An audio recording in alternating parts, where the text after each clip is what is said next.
contra de lo que le pueda parecer a la gente más joven, las organizaciones ecologistas son movimientos muy jóvenes, quizás mucho más jóvenes de los grandes retos que lleva tiempo amenazando a la humanidad. Pero no hay que mirar hacia atrás, sino hacia el futuro. ¿Qué futuro le espera a las organizaciones ecologistas? ¿Hacia dónde se van a encaminar? ¿Qué retos tienen? Las grandes políticas de este país tienen que estar presionadas por estas organizaciones ecologistas. Con sus luces y con sus sombras. No son perfectas, pero son necesarias.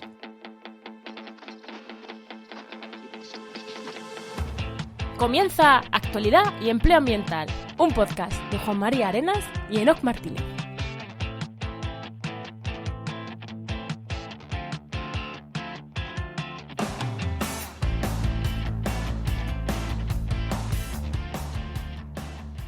Buenas, soy Juan María Arenas. Y yo, Enoc Martínez. Y este programa cuenta con el patrocinio de GeoInnova, la Asociación de Profesionales del Territorio y del Medio Ambiente. Hoy, en el programa 72 del martes 6 de octubre, hablamos sobre la historia de Ecologistas de Nación y el movimiento ecologista actual con Theo Oberhuber. Pero antes, Enoc, antes de darle paso y rápido, que tengo un montón de ganas ya de hablar. ¿Qué tal tu semana, Enoc?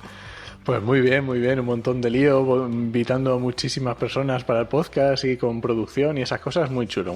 ¿Y tú qué tal? Pues aparte de podcast, que menuda semanita nos hemos pegado la semana pasada, ¿eh? Además, con una web que es súper potente, que he tenido que hacer ahí unas vinculaciones en base de datos súper complejas y demás, y proyectos de estos que llevan meses y ya le vas viendo el final al proyecto y de qué ganas tengo de terminarlo, que llegue diciembre, presentarlo, y porque va a ser un proyecto súper chulo que ya os iré contando. Y ahora sí, vamos a darle paso, ¿no? Venga, vamos a presentar al invitado. Pues como ya he dicho, tenemos aquí a nuestro invitado, que es Theo Oberhuber, que según su descripción del Twitter, luchando contra la destrucción de la naturaleza y por la defensa del medio ambiente, cofundador de Ecologistas de Nación. Muy buenas. ¿Qué tal? Muy buenas. Muy buenas, Theo. Muy buenas. Pues básicamente esa es tu descripción, ¿no? Según Twitter, lo ha hecho bien. Twitter lo ha escrito bien. Bueno, sí, es una descripción sencilla. La verdad es que a lo que más tiempo estoy dedicando ahora mismo son temas relacionados con el medio ambiente, aunque luego tengo otras aficiones, otras historias, y específicamente a la biodiversidad, que es una de las grandes amenazas al nivel del cambio climático, sí, y que sin embargo tiene menos atención mediática, pero bueno. Menos prensa. Sí. Muy bien. Pues vamos con la parte de empleo, ¿no? Y ya después nos vamos ya a hablar mucho sobre Ecologistas en Nación y sobre el movimiento ecologista actual. ¿Vamos con empleo, ¿no? Vamos allá.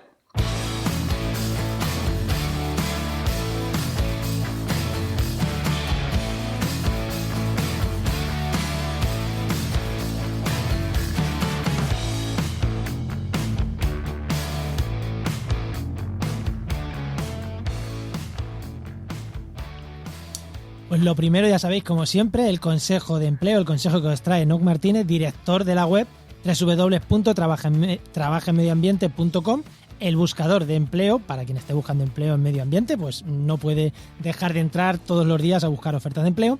Y ya sabéis que esta temporada, en vez de deciros cuántas ofertas hay, que qué más da que haya 200 que 230, Enoc os está trayendo un consejo de empleo. Así que, ¿qué consejo tenemos esta semana, Enoc? Pues me lo estabas marcando porque te estaba pareciendo como que fuera el mismo de la semana pasada.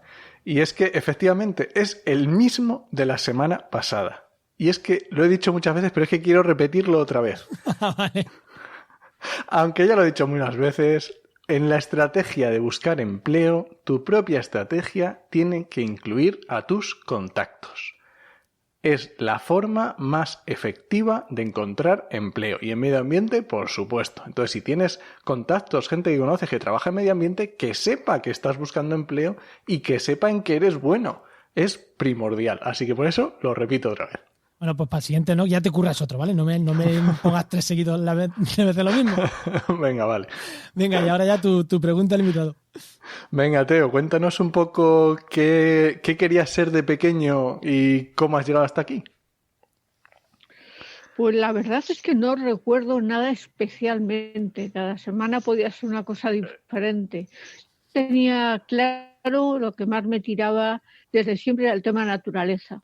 Entonces ya pues intentaba pensar en cosas relacionadas.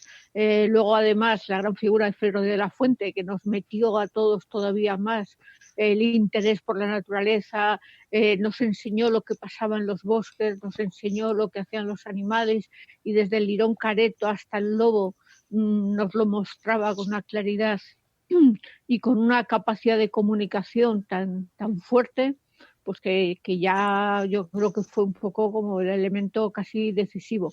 Pero es cierto que, sin embargo, no empecé a trabajar en esto.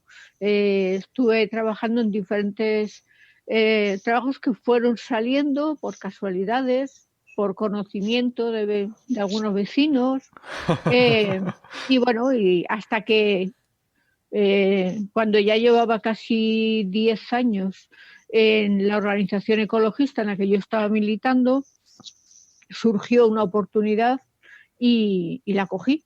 Pero vamos, casi de casualidad, pero porque ya llevaba yo mucho tiempo metiendo horas, metiendo mucho trabajo en este tema. Entonces eran más bien trabajos ocasionales, lo que te iba saliendo, que te iban pidiendo y ya está, ¿no? Sí, lo que se podía hacer.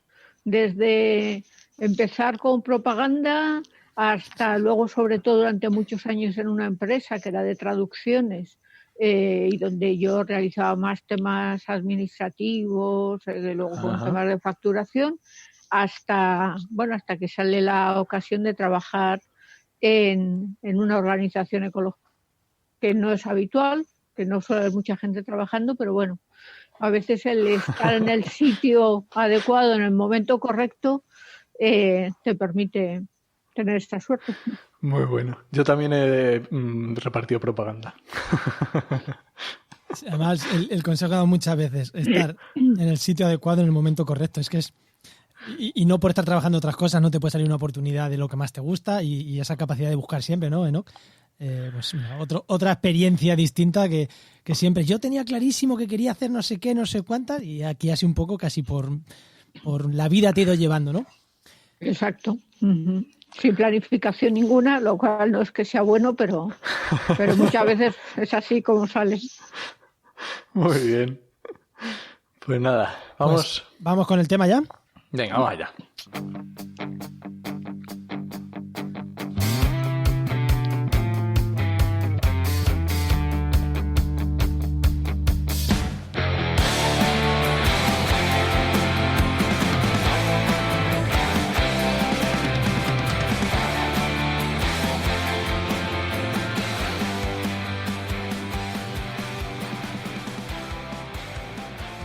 En 1978 se reunió por última vez la Federación del Movimiento Ecologista y se produjo una disgregación de los grupos ecologistas del Estado. En los años 90 se evidenció la limitada capacidad del movimiento ecologista más asambleario para generar respuestas coordinadas y empezó a impulsar una corriente favorable a la unión de los diferentes colectivos ecologistas. Así, en 1998 se creó Ecologistas en Acción, a partir de infinidad de grupos ecologistas locales y regionales. Y en la actualidad son más de 300 grupos. Igual me equivoqué en algún dato, pero para eso tenemos aquí a Teo, que nos lo va a decir si está bien dicho esta prehistoria de ecologistas o me he equivocado en algo. Y bueno, y nos va a hablar de, si te parece bien, vamos a empezar a hablar por esos primeros momentos, ¿no? en las que os unís para montar Ecologistas en Acción. Así que, si te parece, empezamos por ahí, ¿no? Si me equivocan estos datos o no. A ver, en general está bien. Lo que pasa es que es cierto que ha habido muchos hitos, muchos momentos. Pero bueno, efectivamente, aquella primera federación del movimiento ecologista tuvo una vida corta, realmente duró 1 año y medio, tuvo 3 asambleas muy importantes y donde lamentablemente en aquellos momentos, dentro de lo que hoy es el movimiento ecologista, había diferentes familias bastante diferenciadas y donde se llegaban incluso pues algunos conflictos. Especialmente, por un lado, estaba lo que era el movimiento antinuclear, por otro, el movimiento más conservacionista. Y cuando se rompe esa federación se crean diferentes coordinadoras para esas diferentes familias. Después de la famosa asamblea de Daimiel, efectivamente se ve que la federación, por estas diferencias, entre otras muchas cosas, se rompe, pero ahí mismo aparece una coordinadora para la defensa de las aves, que era la CODA, que empieza a aglutinar sobre todo a las organizaciones más de conservación de naturaleza, y aparece una federación también de asociaciones de un perfil más antinuclear, más de ecologismo político, y aparecen algunas de las grandes organizaciones ecologistas que, digamos, no se han mantenido todo este tiempo, pero sí que ha habido una continuidad. Organizaciones como AEDENAT, que primero fue AEBDEN, luego AEDENAT, organizaciones como la CODA, que iba aglutinando primero a las organizaciones más centradas en la conservación de las aves, que progresivamente se fue ampliando con organizaciones de las otras familias. Lo importante es que se fue consiguiendo superar las diferencias, superar aquellas divisiones, y la CODA juega un papel central para ir uniendo a los anticapitalistas, a los más centrados en la conservación, a los antinucleares, a los más centrados en la ordenación del territorio, y toda esta unión progresiva es lo que permite finalmente dar el siguiente salto, y de momento esperamos que definitivo, de crear Ecologistas en Acción. Ecologistas en Acción es la que aglutina de una forma mucho más... Hasta ese momento eran coordinadoras, eran gigantes con pies de barro, es decir, con mucha gente, pero con muy poca capacidad de actuación. Sin embargo, ya Ecologistas en Acción consigue establecer unas bases bastante más sólidas. Se crea alrededor de 3 documentos consensuados, principios ideológicos, documento de funcionamiento, programa ambiental, que establecen las bases comunes de nuestra forma de pensar y de cómo queremos hacer la organización. Y aparece esta organización con una estructura de confederación, donde se crean federaciones territoriales que más o menos casi siempre coinciden con las comunidades autónomas, que van a su vez coordinando a los grupos existentes en esas provincias. O sea que digamos, porque a lo mejor esto para oyentes más jóvenes que nos escuchen va a ser un cambio de paradigma importante, yo creo. Porque esto de como que hubiera grupos, vamos a decirlo, temáticos, digamos, por lo que cada uno un poco más, no sé, le nacía defender o creía que era más importante, como que se fueron agrupando por esos, lo que decías de las federaciones. Eso me parece un tema interesante, porque sobre todo para los jóvenes de hoy a lo mejor no conciben el ecologismo como separado por intereses, ¿no? Yo creo que eso tiene mucho que ver también con los grandes conflictos que había en aquel momento. El desarrollo de la energía nuclear, con los proyectos de instalación de múltiples centrales nucleares, pues obliga a que una parte de esas personas se centren, se especialicen y centren su actividad en los temas antinucleares. No quiere decir que no sean ecologistas y que no les preocupen otros temas, claro, pero tienen que priorizar su forma de actuar. Claro. O, por ejemplo, en el sector más pajarero, por ejemplo, que inicialmente estaba más alrededor de organizaciones ornitólogas, de ornitólogos, que poco a poco se van viendo que la construcción de grandes carreteras, la construcción de aeropuertos, con toda la problemática asociada, le obliga muchas veces a dejar de trabajar en la conservación de esas especies, de esas aves, y se centra en la defensa del territorio. Digamos que dentro del movimiento ecologista pues tenemos tal diversidad temática, tal cantidad de amenazas, y como resulta necesario especializarse, no hay nadie que sepa absolutamente de todos los temas ambientales, es imposible. Sí. Se puede hacer discursos muy buenos, muy generales, pero cuando se profundiza enseguida se ve este problema. Entonces eso ha obligado a ir generando pues unos conocimientos, una especialización pues bastante profunda. Hoy es cierto que hoy en día choca aquella forma de verlo.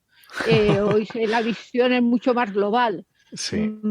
Pero bueno, yo creo que era una forma de actuar lógica ante una cantidad de amenazas. De repente entramos en la Unión Europea, toda nuestra presión, que siempre estaba dirigida al gobierno español, hay que empezar a dirigirlo a la Unión Europea. Necesitamos coordinarnos con organizaciones de Bruselas y de todos los países europeos para tener capacidad de actuación, para intentar al menos influir en las directivas europeas, que a partir de ese momento están por encima de nuestras leyes.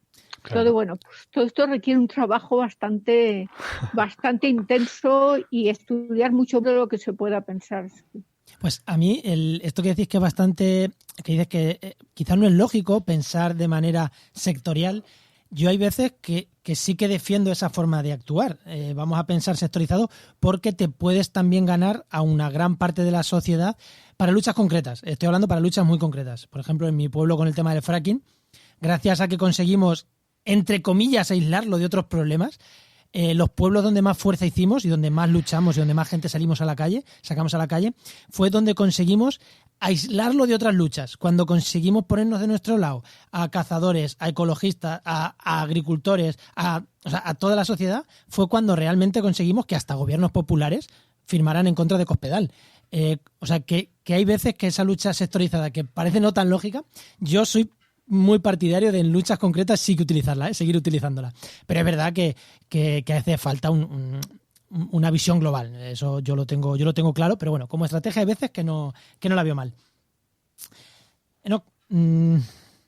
Esto muy interesante, y uniendo con lo que decía Juan y diciendo lo que decía Teo también, de unir, me interesa mucho esta parte de unir con el territorio que decías, ¿no? Por ejemplo, el ejemplo de los pajareros, que se dieron cuenta de que tenían que unir con el territorio. Y me interesa también mucho el hecho de que esos 300 grupos estén muy distribuidos y quizás sean a veces grupos locales y este tipo de cosas. ¿Cómo funciona en Ecologistas en Acción el tema del territorio? A ver, efectivamente la base de nuestra organización son los grupos. Los grupos, tenemos grupos que podríamos llamar provinciales, es decir, que prácticamente están muy repartidos por toda la provincia, pero también hay grupos que son específicos de un pueblo y donde solamente trabajan los temas locales. Por eso se creó también ese nivel intermedio de coordinación que son las federaciones. Pero es en los grupos donde está la base de nuestra actuación. Conocer este lema que a veces hasta lo discutimos en un poco, de pensar globalmente, actuar localmente, es decir, conseguir llevar todos nuestros planteamientos a nivel municipal, a nivel provincial, para concienciar por un lado a la población, pero también para intentar condicionar las políticas de las administraciones. Y si bien con las administraciones autonómicas muchas veces es más difícil, a veces con los ayuntamientos es algo más fácil, a veces, no siempre. Evidentemente el tema político también influye mucho, pero muchas veces a nivel de un ayuntamiento se pueden aplicar medidas que a otros niveles, a nivel estatal, a nivel autonómico, es prácticamente imposible.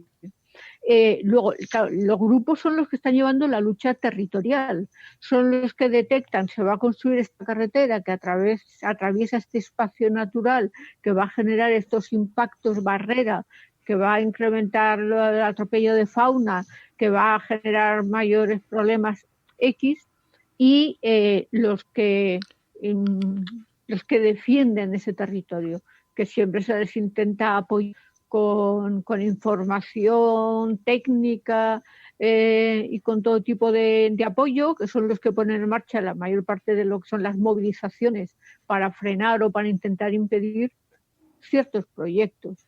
Pero claro, este también es un poco el punto más conflictivo. Nosotros tenemos muchos compañeros que han tenido auténticos problemas porque con sus propios vecinos, porque se han opuesto a la construcción de una gran urbanización en una zona protegida, como Marina de Valdecañas, como muchas otras, y buena parte de los propios vecinos,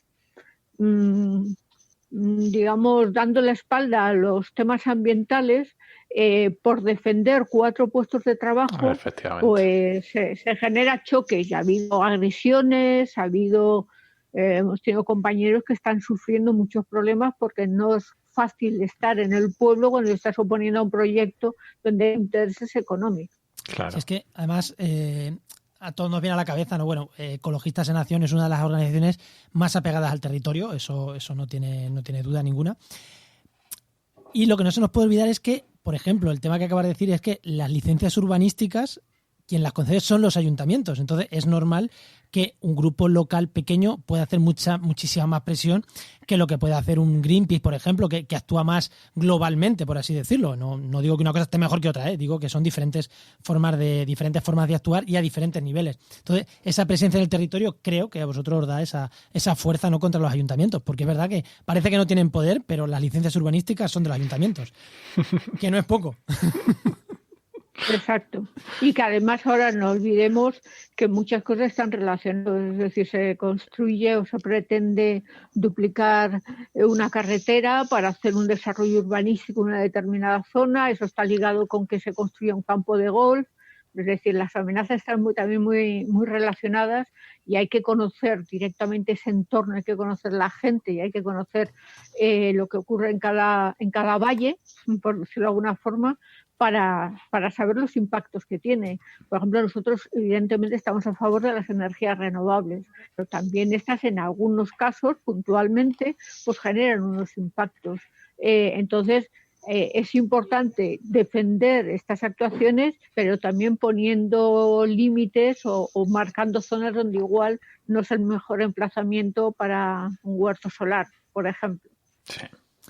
Pues antes hemos estado hablando ahora mismo a nivel más local, a nivel más del territorio, y ahora voy a dar un salto completamente contrario. Antes ya nos hablaba de Europa, así que si te parece vamos a dar un poquito salto hacia Europa. ¿Cómo se organizan estos colectivos, como en España Ecologistas en Acción, y supongo que en diferentes sitios habrá otro tipo de colectivos? ¿Cómo se organiza a nivel europeo estas organizaciones tan apegadas a nivel local? Porque tú mismo lo has dicho, el punto de presión ahora mismo para las principales normativas europeas, las principales normativas de defensa del medio ambiente, por suerte o por desgracia, y yo creo que por suerte, nos viene de normativa europea. ¿Cómo os organizáis y cómo se puede hacer presión y cómo hacéis presión a nivel europeo? Realmente nuestra forma de trabajo en ese sentido es muy parecido a nivel municipal que a nivel global o europeo. Por un lado, nosotros, por ejemplo, formamos parte de una organización europea, que es el Buró Europeo de Medio Ambiente, que es el que está haciendo específicamente el seguimiento, está en Bruselas, y es el que está haciendo específicamente el seguimiento de las políticas europeas. Pero además estamos en muchas plataformas, incluso temáticas nuevamente. Por ejemplo, pues hay plataformas de organizaciones que están especializadas en transporte, o hay organizaciones que están centradas en biodiversidad. Qué bueno. ¿Por qué? Porque nuevamente es tan amplio, es tan amplia la temática, son tantas las cuestiones que necesitas también un poco repartirte y buscar aliados concretos. Y estos aliados no siempre son fáciles. Hay organizaciones, bueno, como es normal, con formas muy diferentes. Nosotros trabajamos con organizaciones muy jerárquicas porque a veces es necesario, pero nosotros no somos jerárquicos, somos más bien asamblearios. Pero bueno, en las alianzas muchas veces hay que trabajar en organizaciones muy diferentes, pero que con las cuales es fundamental estar trabajando y estar haciendo el seguimiento. Con los convenios, por ejemplo, tanto de cambio climático como de biodiversidad, existen plataformas específicas para el trabajo en ámbito internacional de seguimiento del convenio de cambio climático, del seguimiento de biodiversidad. Es decir, nos vamos adaptando y en cada temática o cada lugar donde es necesario hacer presión, siempre buscando aliados con los que trabajar y defender intereses comunes. ¿Y cómo se conjuga, sobre todo en Europa, pero bueno, yo creo que sobre todo empezando en Europa, por el tema de los partidos verdes europeos? ¿Cómo es la relación? ¿Cómo se consigue ahí conjugar los intereses? ¿O es una lucha diferente? ¿O cómo funciona? A ver, nosotros a la hora de organizarnos realmente trabajamos con organizaciones, no en sí con partidos. En las plataformas que les estamos normalmente hay excepciones, pero normalmente no están los partidos. Pero luego, evidentemente, para ciertos temas, para trabajar con el Comité de Peticiones del Parlamento Europeo, en fin, para diferentes estos, trabajamos con aquellos partidos, o a veces son con personas, aunque representan un partido, que están interesados y que están dispuestos a ello. Es muy frecuente pues que estemos mandando información para denunciar ciertos proyectos y a veces un partido, a veces es otro, quien lo coge y lo traslada al Parlamento Europeo.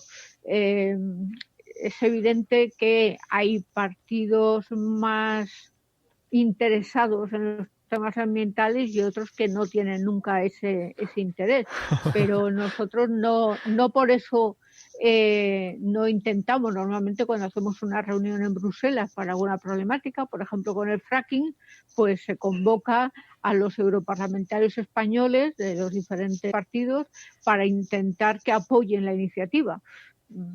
Unos van y otros no.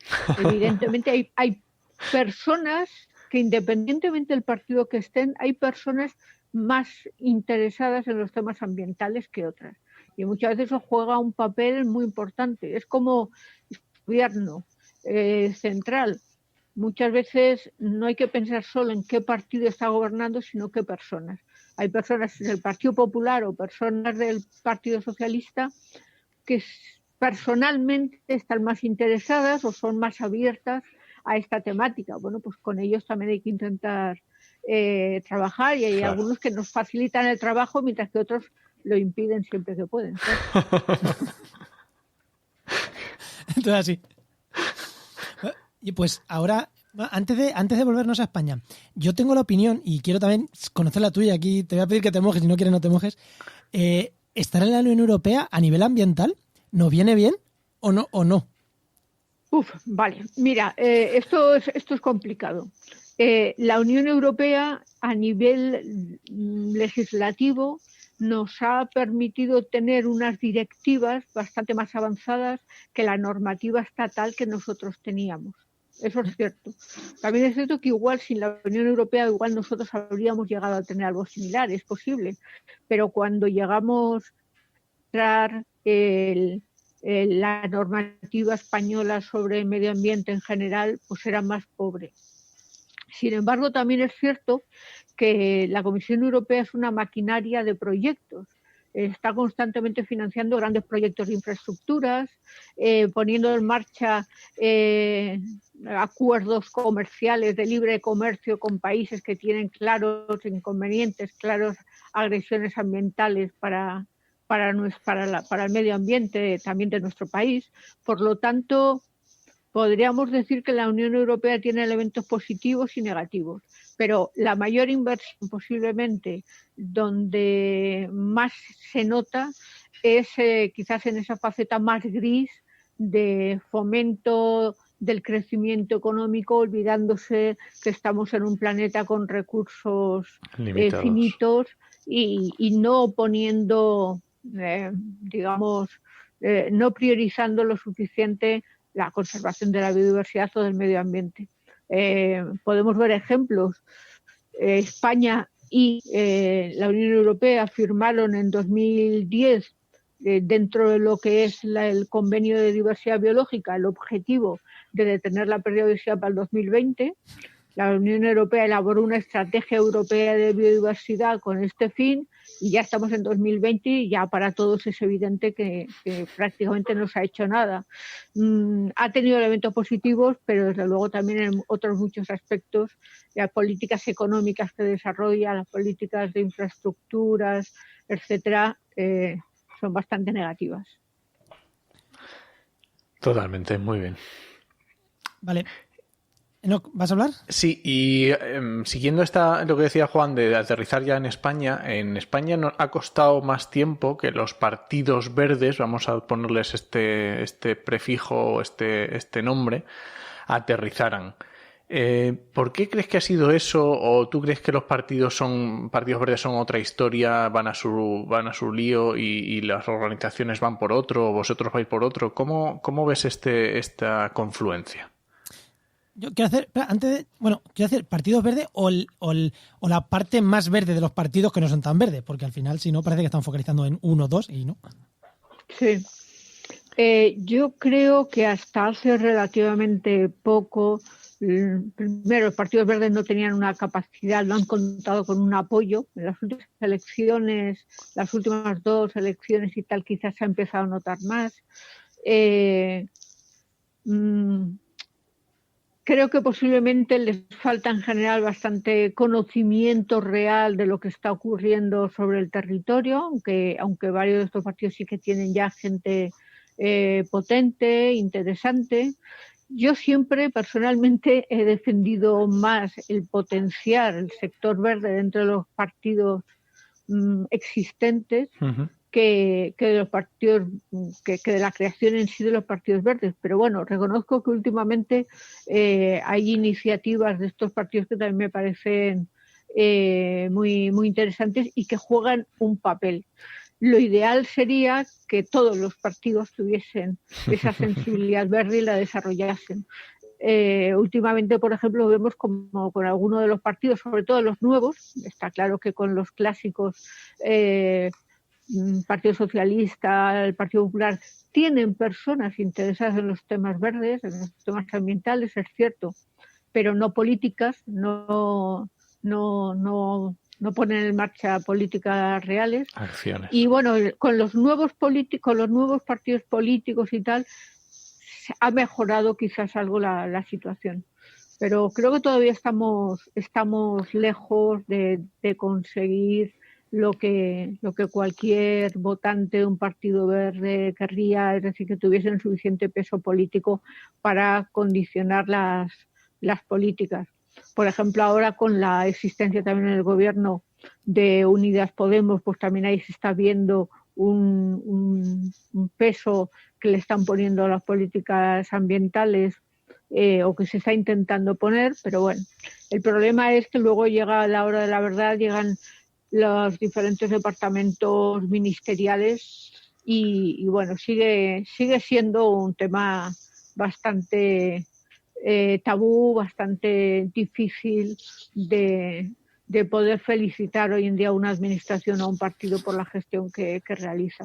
Incluso aunque, por ejemplo, con cambio climático, tenemos que reconocer que en los últimos 2 años se ha avanzado algo, por lo menos ya se está con una ley de cambio climático, se está avanzando, pero aún así, desde luego, lo que son actuaciones directas, nos queda muchísimo campo por recorrer. Y en tema de biodiversidad todavía mucho más, porque ahí ni siquiera las buenas intenciones han llegado a los discursos. Sí, el tema de la biodiversidad, que es la pérdida de biodiversidad tan problemático. Yo creo que hay 3 problemas: contaminación en grandes ciudades, biodiversidad y cambio climático. Cambio climático bueno, contaminación en grandes ciudades depende, pero es que pérdida de biodiversidad, es que ahí es verdad que nadie le hace ni caso. Y además están muy relacionados, es decir, cuando mucha gente pone el foco en el cambio climático, realmente pérdida de biodiversidad y cambio climático son 2 caras de la misma moneda. Los orígenes, las causas que han provocado la crisis actual, tanto la climática como la de biodiversidad, son las mismas. Nuestro modelo de producción, nuestro modelo de consumo, es lo que está detrás de todo ello.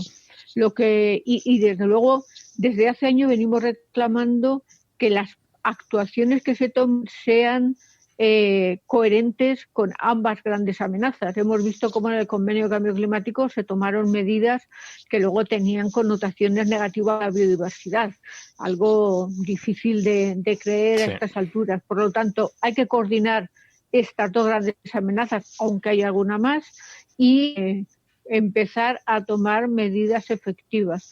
Desde hace muchos años se sabe lo que hay que hacer con el tema de la biodiversidad, y si no se hace porque no hay interés político. Así como igual hace 20 o 30 años cuando se hablaba de biodiversidad se pensaba más en 4 grandes especies, el lince ibérico, el águila imperial. Hoy en día hemos superado esto. Ahora mismo los grandes retos están en los insectos, que son un grupo de especies esencial para la vida, para nuestros ecosistemas y que no reciben ninguna atención. Hoy en día tenemos que hablar de recuperar, de proteger y de recuperar esos procesos ecosistémicos de los cuales dependemos para vivir. Esto ya no es solo evitar la extinción de una serie de especies. Estamos hablando, la destrucción la pérdida de biodiversidad es una de las principales amenazas para la supervivencia de nuestra propia especie. Aunque solo fuese por egoísmo, lo que deberíamos tomar medidas. Deberíamos, sí. Oye, y Teo, viendo esta evolución que hemos visto, bueno, de antiguo cómo empezó Ecologistas en Acción y cómo ha llegado a desarrollarse en Europa, etcétera, ¿cómo ves el futuro del movimiento verde, movimiento ecologista, así un poco más en grande? Y me estoy pensando ahora mismo en el gran movimiento que hubo con Greta Thunberg. ¿Cómo confluye ese movimiento ecologista de los jóvenes y movimiento ecologista de los que ya sabemos o hemos visto de dónde hemos venido? Bueno, a ver, yo creo que el movimiento ecologista tiene todavía muchísimo en lo que mejorar. Tenemos que mejorar nuestras estructuras, tenemos que todavía mejorar más la democracia interna, la transparencia. Somos organizaciones que dependemos demasiado posiblemente de las buenas intenciones de las personas que participamos en ella. Entonces, bueno, pues en ese sentido mucho que mejorar. Lamentablemente, con las crisis a las que nos enfrentamos, la crisis ecológica, por resumirlo en una palabra, el movimiento ecologista tiene trabajo para muchos, muchos años. No vamos a poder retirarnos como decíamos cuando ya se hubiese tomado alguna de las medidas que proponíamos. Creo que evidentemente al movimiento ecologista le viene por delante una revolución muy importante, no solamente por entrada de los jóvenes. Uno de los riesgos del movimiento ecologista evidentemente es siempre la renovación. Demasiadas personas ya con canas que por un lado tienen mucha experiencia, pero y por tanto hay que seguir contando con esas personas, pero desde luego hace falta gente joven, hace falta ideas nuevas, hace falta replantearse la forma de actuar. Uno de los errores clásicos, y siempre actuamos de la misma manera ante cualquier amenaza, y necesitamos ser más autocríticos con nuestra misma forma de trabajo. La llegada de gente joven, de sangre fresca, es esencial para mejorar en este sentido. Me cuesta ver cómo va a estar dentro de 30 años el movimiento ecologista, quizá porque tengo demasiado la cabeza metido dentro, eso igual a veces se ve mejor desde fuera, pero desde luego cada vez es más imprescindible, cada vez es más necesario tener gente que de forma altruista está defendiendo los intereses de absolutamente todos. Por lo tanto, me gustaría pensar que vamos a tener un movimiento ecologista más fuerte, más activo, que mantenga un pie en la calle y un pie en las instituciones, que mantenga la capacidad de dar alternativas, no solamente de oponerse a los proyectos, y que integre las nuevas sensibilidades, que los jóvenes consigan hacer esa pequeña revolución que hace falta. Yo creo que ahora en los últimos años, y especialmente pues desde la aparición de los jóvenes climáticos, que se están despertando también en otros sectores, no solamente relacionados con el cambio climático, hoy en día ya están muy relacionados. Afortunadamente en Ecologistas en Acción tenemos mucho trabajo en común con ellos, hay compañeros que están trabajando codo a codo con ellos, pero ellos también tienen que tener, los jóvenes, la oportunidad de crear las organizaciones un poco a su modo, con su forma de ver. Entonces es importante que tampoco estén constreñidos, que no estén encerrados en estructuras ya fijas. Tienen que tener esa capacidad y esa posibilidad de replantear constantemente la forma de trabajar y la forma de organizarse. Y eso no es fácil. Eso no es fácil. Es que con esto, sí. a mí me surge el dilema, porque bueno, yo he participado en el movimiento ecologista y me surge un problema, ¿no? Las organizaciones ecologistas son muy nuevas, 20 y tantos años Ecologista en Acción no es nada, nació ayer. Y todavía las cabezas visibles, por suerte o por desgracia, sois los que estabais al principio en el movimiento ecologista. Ese tránsito de ser algo pensado, ideado por la gente, por X personas que han ido creciendo, habéis ido cogiendo experiencia, pero que muchas veces cuesta delegar en los más jóvenes. Y ese paso es muy difícil. Lo hemos visto en partidos políticos, en empresas, en todo tipo de organizaciones. Cuando desaparecen las cabezas y incluso en la monarquía, ¿no? Se decía, cuando Juan Carlos muera, a ver, hemos pasado del juancarlismo a la monarquía. Por mucho que yo soy republicano, pero es así. Y aquí nos pasa lo mismo, ¿no? Tenemos que dar ese salto. Y yo creo que lo que tú estabas diciendo me parece súper bueno, que las organizaciones, las propias organizaciones juveniles, porque Fridays for Future es algo que puede trabajar en conjunto, pero no es ecologista, no es Greenpeace, no es nada, es otra cosa. Me parece muy bien eso de trabajar conjuntos y ya que sean ellas la de, oye, seguimos, o sea, el PSOE en sus inicios lo montaron 4, que es lo que le está pasando a Podemos, a ver cómo cambian las cabezas. El PSOE ya se sabe que se quita uno, se pone otro y sigue funcionando. Pero a ver si Ecologistas en Acción le pasa eso o no, o cede el testigo a otro tipo de luchas, a otra gente, con otras organizaciones. Las dos cosas me parecen muy buenas, que se consolide y que dentro de 100 años siga estando Ecologistas en Acción, o que haya cosas nuevas. A mí las dos cosas me parecen geniales, pero el salto ese sí que lo veo, el salto generacional que hay que ir dando, sí que lo veo complicado, ¿no?, de dar, porque muchas veces que los jóvenes no quieren a los mayores no se atreven a darle el peso a los jóvenes, y ahí hay un dilema. Sí, es un tema siempre complicado. En Ecologistas en Acción hemos puesto algunos mecanismos que posiblemente, que de momento pienso que están funcionando y que se pueden seguramente mejorar, precisamente para evitar que haya personas que se eternicen en los cargos de máxima responsabilidad. Nosotros hemos establecido un sistema, tenemos una coordinación compuesta por 3 personas, que pueden estar un máximo de 6 años y que se va rotando, de manera que facilita que pueda ir entrando gente, como digo, son mecanismos que existen, pero que seguramente todavía sean necesarios algunos más. A nosotros eso sí que es un tema que nos preocupa. A mí me preocupa cuando yo veo organizaciones que tienen prácticamente el mismo responsable que casi que cuando yo entré al movimiento ecologista. Eso es muy preocupante. Sí, eso es muy preocupante. A nivel local pasa, es el ecologista del pueblo de toda la vida, y ahí sigue ese. Es que a nivel local esto es un tema muy complicado. ¿Por qué? Precisamente, normalmente el ecologista que lleva 20 años es el que sabe, tiene los contactos, digamos, tiene la agenda, tiene los conocimientos y tiene una forma de actuar que puede ser mejor o peor. Igual no es la más adecuada para los nuevos tiempos, pero tiene una forma de actuar.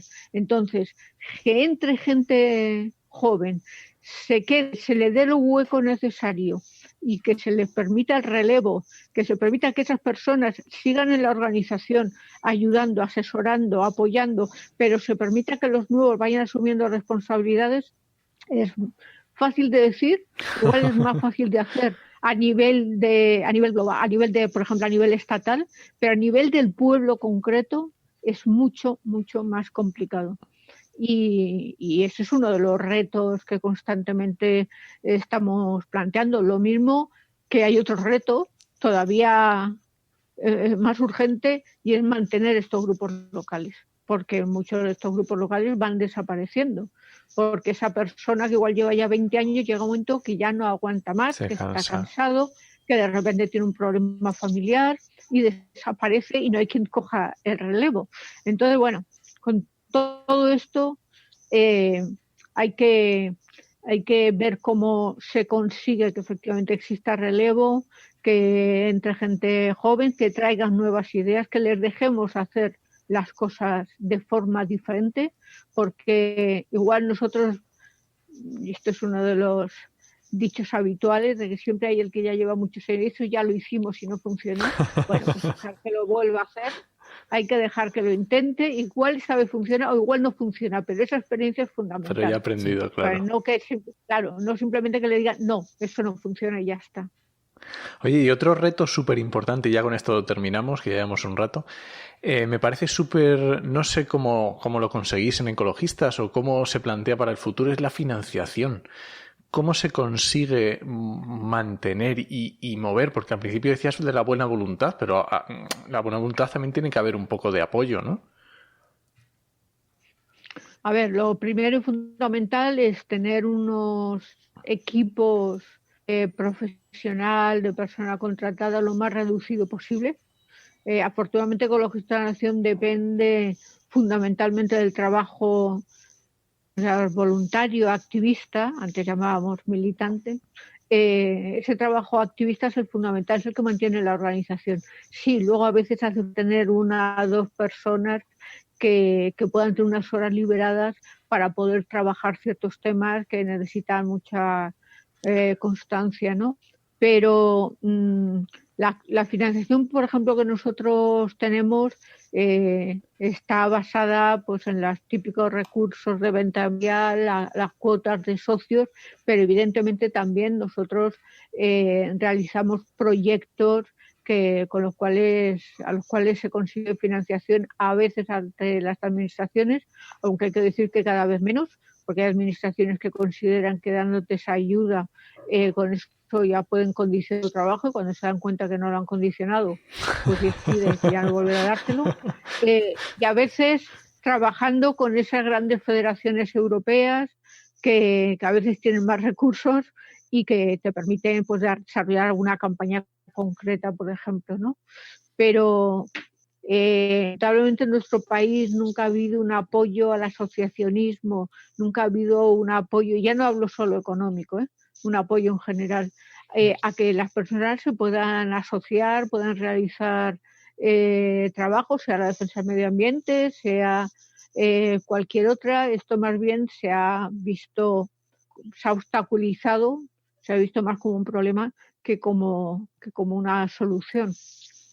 Entonces, el tema económico siempre es una de las cuestiones que hay que debatir porque digamos no hay recursos para poder hacer todo lo que se quiera, y depende de que efectivamente el 90% de la gente sea activista y pueda dedicar X horas de su tiempo libre a estos temas.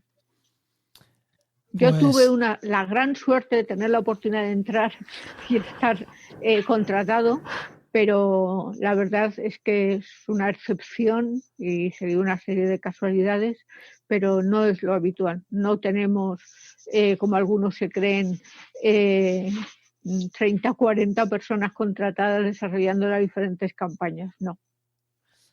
Pues yo creo que es el momento, ¿no?, de ponerle fin. Yo creo que nos hemos hecho una idea muy interesante del movimiento y posiblemente de los retos a futuro, ¿no?, que quedan por delante, que es muy interesante.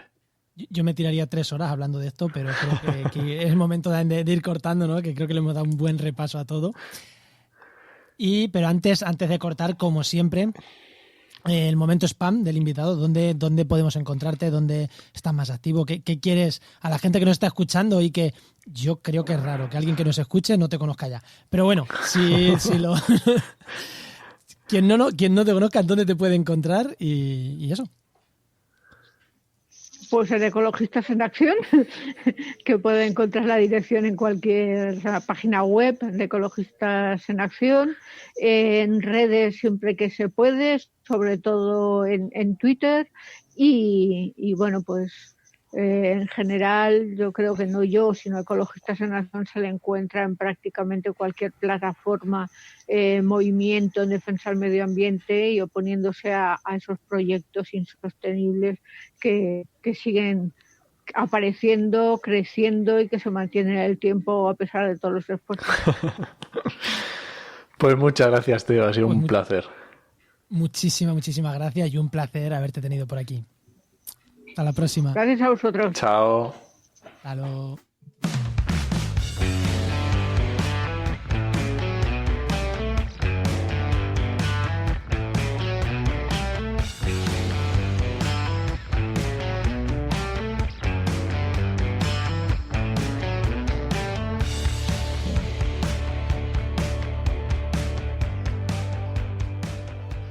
Y nos vamos con las herramientas patrocinadas, que hoy, ¿no? Especies amenazadas, vamos a ver ArcGIS. Hoy software libre menos, ArcGIS es menos de software libre, pero bueno, ahora que nos lo cuente nuestro invitado, ¿no? Que ¿a quién tenemos? Pues hoy tenemos a Roberto Matillanes, que ya sabéis es ambientólogo, que tiene el blog de GIS and Beers y profesor en GeoInnova de Sistemas de Información Geográfica, que ya sabéis que GeoInnova es el mejor patrocinador que tenemos. Muy buena, Roberto. ¿Qué pasa, compañeros? Buenas, Roberto, ¿qué tal? ¿Qué estáis haciendo? Aquí, grabando podcast. Lo que solemos hacer nosotros, ¿no? Si estamos en Oki y yo juntos, normalmente o grabando podcast o hablando de podcasting.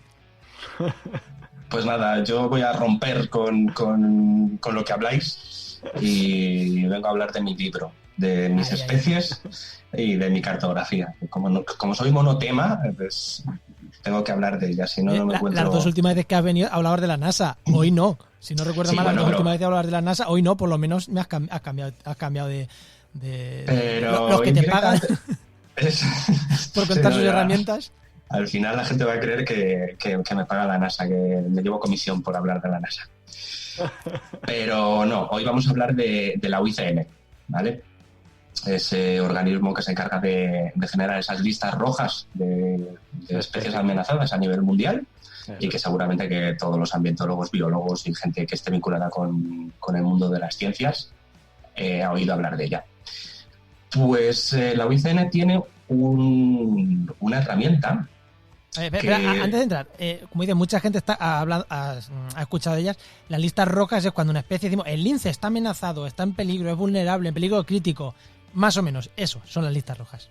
Esas son las listas rojas, exactamente. Que no tienen nada que ver a nivel nacional con a nivel mundial. Que esto es una cosa que confunde la gente. Que nuestro lince puede estar amenazado. Bueno, no es el caso, ¿no? Pero que tenemos especies amenazadas en España, pero que en el resto del mundo pues, es una especie habitual. El lince en concreto, el lince ibérico, no está en Francia. No es el caso, pero bueno, que ya me he encontrado por ahí alguna especie amenazada que no está amenazada. Eso pasa también mucho con las comunidades autónomas y las provincias, pero bueno. Venga, pues vamos a hablar de la herramienta. Pues nada, es una herramienta que además para el que esté iniciándose en el mundo de los análisis cartográficos y la distribución de especies, le va a venir genial, porque, hablando cariñosamente, es una herramienta para tontos. ¿Vale? Como a mí me gustan. Sí, la verdad es que para el que sepa manejarse con un sistema de información geográfica, pues bueno, pues es una herramienta más, pero sí que es cierto que para el que está iniciándose con todo esto le va a venir bastante bien. Entonces, se conoce como el toolkit de la UICN y tiene un problema, que solamente funciona o solamente está disponible para ArcGIS. Entonces, a ver si alguien de la UICN nos escucha y... Seguro. Y hace alguna versión libre, no sé, ¿no? Que se pueda trabajar con GeoSig o con QGIS. Pero bueno, lo que os digo, es un toolbox para ArcGIS y está hecho para tontos. Son un par de herramientas que las tienes ahí agrupaditas. Entonces, básicamente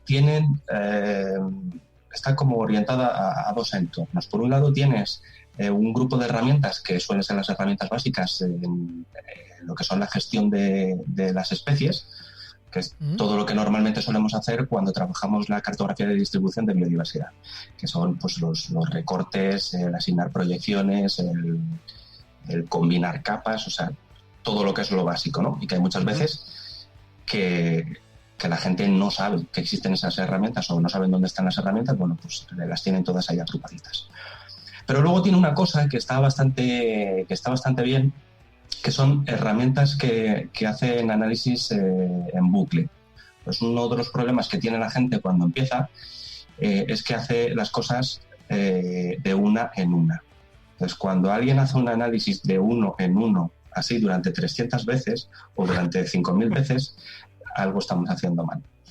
Entonces, para que no ocurra eso, pues hay un grupito de herramientas que, pues, por ejemplo, te exporta capas en bucle, te permite incorporar datos de coordenadas, pues a lo mejor tú tienes tus propios datos de campo y los metes de forma masiva, te los representa, te genera mapas de riquezas de especies, o sea que tienes ahí un repertorio, digamos, básico para trabajar análisis de distribución de especies cuando no tienes absolutamente ni idea. Yo quería decir, como has dicho antes, que es para tontos.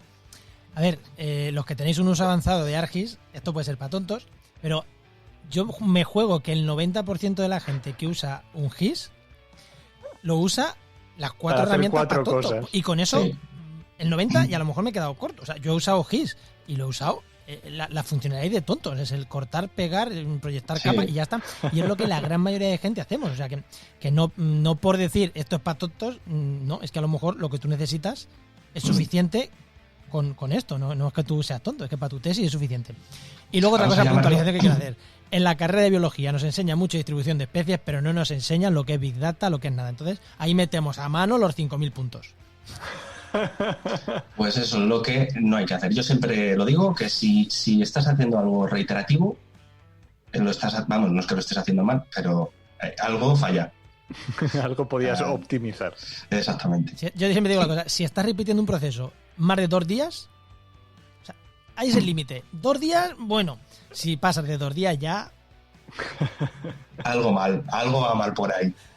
gasta otro día en ver cómo lo optimizas porque seguro que arreglas, ¿no? Que es lo que te hace. Mm. Seguro que ahorras tiempo. Pues con esta herramienta ya te digo que además tiene una cosa bastante buena, y es que como la UICN tiene una base de datos de distribución de cartografía de especies a nivel mundial, te la puedes descargar y puedes utilizar la herramienta sobre toda esa información. Entonces, pues yo qué sé, que necesitas documentar taxonomía de especies, pues utiliza la herramienta y ala.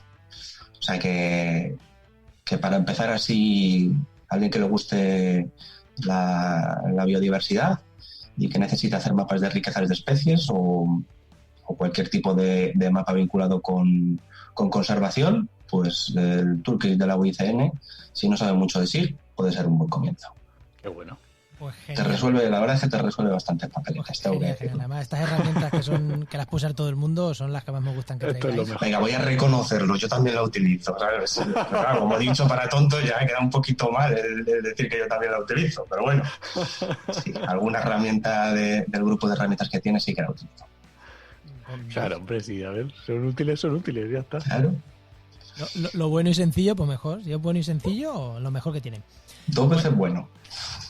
Lo bueno es y breve, ¿no? O sea, aquí sí sencillo, hemos cambiado.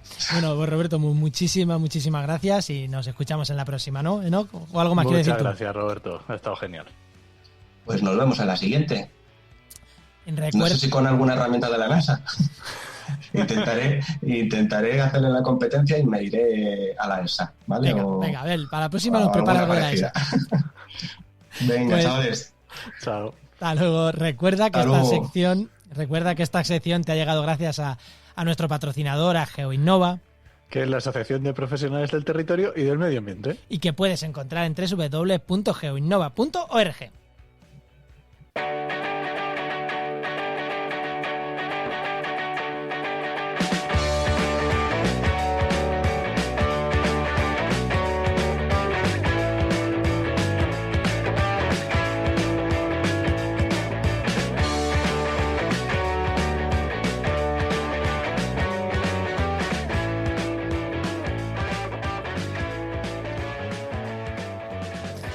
Bueno, Enoch, ¿nos vamos o qué?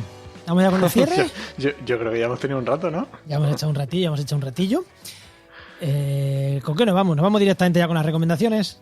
Sí, vámonos con las recomendaciones, venga. Venga, pues ¿qué me recomiendas? Pues yo voy a recomendar un podcast que ya hemos recomendado aquí, de hecho vino Ana Peña al podcast, y es con G de Geo. ¿Y por qué voy a recomendar? Porque es que en el último programa se mete en un charco muy chulo, y como el charco son cosas mías, pues quiero que lo vayáis y lo escuchéis por el tema de bicicletas, de carreteras. Está muy guay. ¿Y tú, Juan, qué nos recomiendas? Si es que, tío, no sé si decirlo. ¿El qué? Pues el podcast este de No Cuentes Esto, pero es que hemos dicho no hacer publicidad, así que... ni Sí, te a voy a ver, decir. sí, cuéntalo un poco, ¿no? Pues se llama No Cuentes Esto y ya está. Es que salió ayer, pero es que... ¿para qué voy a hacer publicidad? ¿Para que la gente lo escuche? Bueno, venga. Es que va de cómo ganarse la vida con temas de divulgación científica. Es que tírame piedra contra mi tejado, que la gente lo escuche. Bueno, pues no digas más, a ver si se van a enterar todo el mundo, venga. Ya está. Bueno, pues eso. Venga, vale, pues nada. Este podcast pertenece a la red Podcastidae, que es la red de podcast de ciencia, medio ambiente y naturaleza. Y muchas gracias por compartir este programa, por vuestros comentarios en redes sociales y ya sabéis, os esperamos en el siguiente programa de actualidad y empleo ambiental. Nos escuchamos. Adiós.